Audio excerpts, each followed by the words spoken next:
بسم اللہ الرحمن الرحیم۔ السلام علیکم ورحمۃ اللہ وبرکاتہ۔ آج جو موضوع زیر بحث ہے وہ چیف منسٹرز کی نامینیشن ہے۔ کے پی کے اندر پی ٹی آئی کی گورنمنٹ جو ہے وہ فارم ہونے جا رہی ہے، جس میں سب سے زیادہ انہوں نے ووٹس لیے ہیں اور سب سے زیادہ ان کے کینڈیڈیٹ سلیکٹ ہوئے ہیں، جو فی الحال ایک آزاد حیثیت میں ہیں۔ وہ کوشش کر رہے ہیں کہ وہ جماعت اسلامی کے ساتھ کوئی اتحاد کریں، لیکن وہ بھی اتحاد بنتا نظر نہیں آ رہا۔ بہرحال جیسے تیسے وہ اس مسئلے کا حل کریں گے، لیکن ابھی جو نام سامنے آیا ہے وہ امین اللہ گنڈا پور صاحب کا سامنے آیا ہے، جو عمران خان صاحب نے جیل کے اندر سے ان کا نام دیا ہے۔ اس پہ بہت بحث ہو رہی ہے سوشل میڈیا کے اوپر، ٹیلی ویژن کے اوپر، اور بہت اینکرز جو ہیں اس کو ڈسکس کر رہے ہیں اور یہ کہہ رہے ہیں کہ عمران صاحب کی یہ چوائس اچھی نہیں ہے۔ May B P T I کے اندر بھی یہ ڈسکشن ہو رہی ہے کہ پی ٹی آئی کے پی کے اندر وہ شاید عاطف خان صاحب اور جو ڈیفرنٹ اور گروپس ہیں وہ چاہ رہے تھے کہ ان کو نامینیٹ کیا جائے۔ امین اللہ گنڈا پور صاحب کا تعلق ڈی آئی خان سے ہے۔ گریجویشن انہوں نے کی ہوئی ہے، اسکواش کے بہت اچھے کھلاڑی ہیں، بہت اچھے گھڑ سوار ہیں، نیزہ بازی بھی کرتے ہیں۔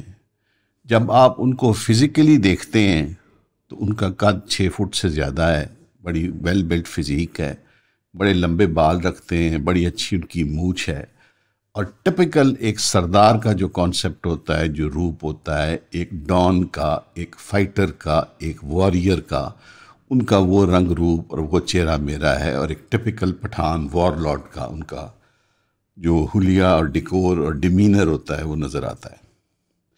اب کیوں عمران خان صاحب کو ضرورت پڑی ایک ایسے شخص کو سامنے لانے کے لیے؟ سب سے پہلی بات جو ہم دیکھتے ہیں کہ بہت بڑے بڑے اسٹالورٹس تھے پی ٹی آئی کے اندر، اور وہ سب بہت بڑے بڑے نام اور بڑی قداور شخصیات تھیں۔ جہانگیر ترین صاحب، علیم خان صاحب، اور بہت سارے اس طرح کے نام تھے کہ جو جب تک پی ٹی آئی میں رہے تو وہ بالکل ٹھیک تھے، جب انہوں نے پی ٹی آئی چھوڑی تو ان کے نام خراب ہوئے۔ اب دوبارہ وہ دوسری پارٹیوں میں چلے گئے تو پھر ان کے نام ٹھیک ہو گئے اور وہ دودھ کے دھلے ہوئے ہو گئے۔ اسی طریقے سے جب پی ٹی آئی پہ برا وقت آیا تو بہت سارے لوگ جو تھے وہ اسٹیڈ فاسٹ رہے، انہوں نے مفروٹی کاٹی، گمنامی کاٹی۔ اسی میں ایک نام علی امین گنڈا پور تھا، جن کے اوپر جو گرفتار بھی ہوئے، جن پہ بہت تشدد بھی ہوا، جو بعد میں رہا بھی ہوئے، اور دوبارہ اب انہوں نے گوشہ گمنامی کاٹی اور ان پہ بہت سارے کیسز بھی ہوئے، لیکن اس کے باوجود وہ اسٹیڈ فاسٹ رہے اور عمران صاحب کے ساتھ کھڑے رہے، اور انہوں نے ایک بہت بڑی پارٹی کے سربراہ جے یو آئی کے فضل الرحمان صاحب کو بہت بڑی ڈیفیٹ دی، اور وہ ایم این اے بھی الیکٹ ہوئے اور ایم پی اے بھی الیکٹ ہوئے۔ بیسیکلی ان کا تعلق گنڈا پور قبیلے سے ہے۔ ان کے والد امین گنڈا پور میجر ریٹائرڈ ہیں فوج سے، اور مشرف کے زمانے میں وہ مشرف کی کیئر ٹیکر کیبنٹ میں وزیر بھی رہے ہیں کے پی کے سے۔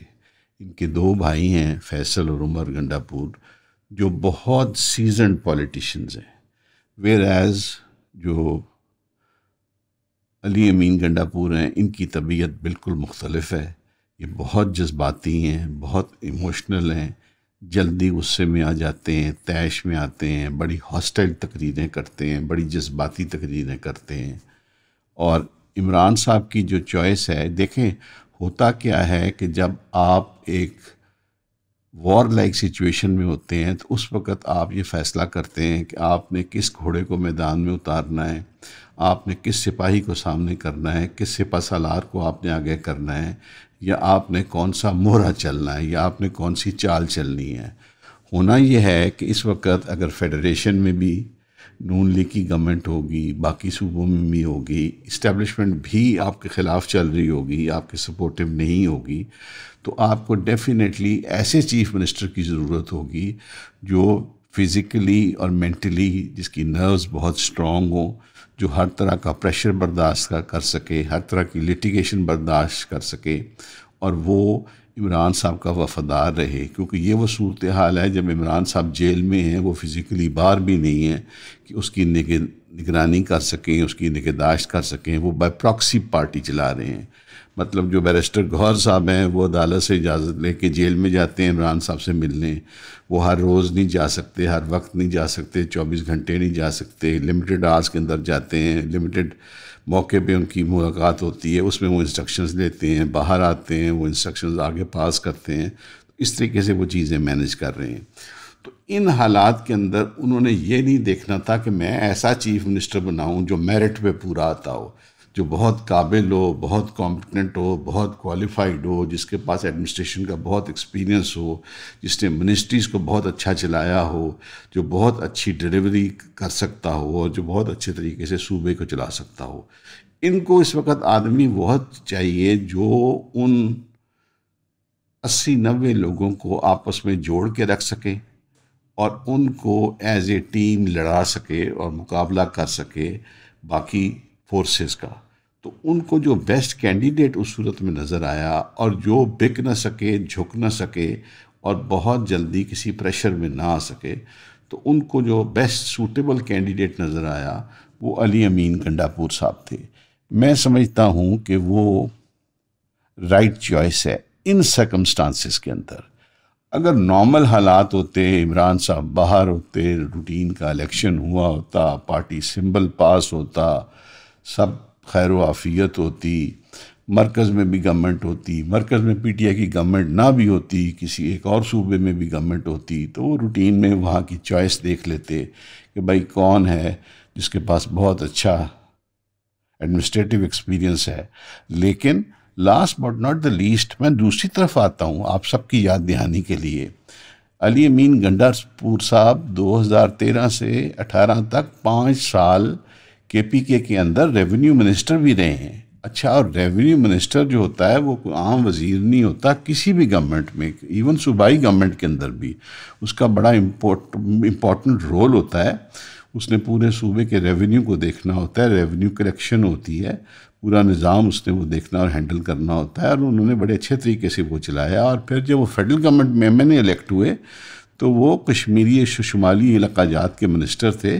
اس دوران گلگت بلتستان کے الیکشن بھی ہوئے، کشمیر میں بھی الیکشن ہوئے. انہوں نے وہاں الیکشن کیمپینز بھی دیکھیں اور مینیج کیں، اور وہ افیئرز بھی دیکھتے رہے. کیونکہ دیکھیں، ایک شخص وہ ہوتا ہے جو یہ منسٹر ہوتا ہے جس نے اسلام آباد بیٹھنا ہوتا ہے، لیکن اس نے گلگت بلتستان میں ساری حکومت دیکھنی ہے، مینیج کرنی ہے، اس کی ایڈمنسٹریشن، لا اینڈ آرڈر کو اوور لک کرنا ہے، فنڈز ان کے ریلیز کرانے ہیں، ان کی ڈیولپمنٹ دیکھنی ہے اور اسسٹ کرنا ہے ان کی گورنمنٹس کو. اور ایٹ دی سیم ٹائم اسلام آباد بیٹھنا ہے اور مظفر آباد کے اندر جو گورنمنٹ ہے اس کو دیکھنا ہے، اس کی نگرانی کرنی ہے.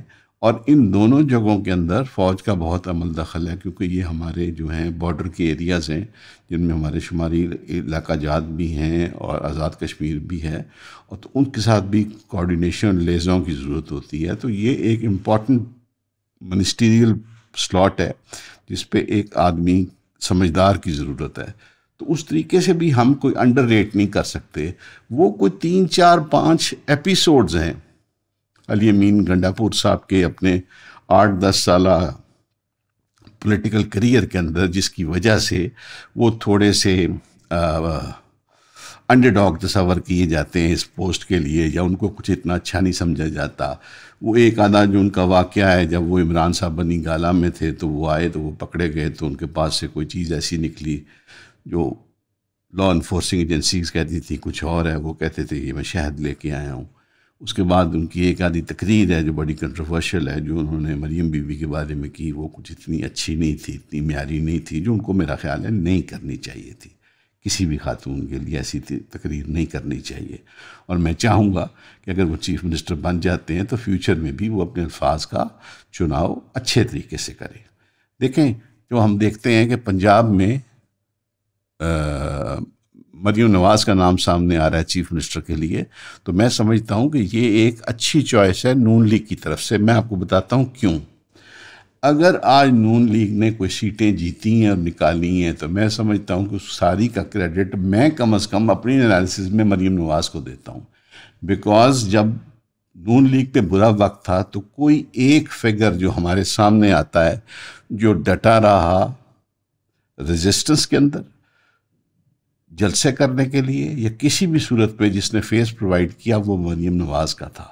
آپ کو کہیں بھی وہ چہرہ حمزہ صاحب کی صورت میں، شہباز صاحب کی صورت میں، میاں نواز شریف صاحب تو تھے ہی ایگزائل میں، کہیں کوئی چہرہ ایسا نظر نہیں آئے گا. تو وہ ساری جگہ پہ انہوں نے فیس پٹ اپ کیا، ہر جگہ پہ، چاہے وہ تقاریر تھیں، چاہے وہ پریس کانفرنسز تھیں، چاہے وہ جلسے تھے، چاہے وہ جلوس تھے، چاہے وہ ریلیاں تھیں، چاہے وہ پارٹی کو اکٹھا رکھنا تھا.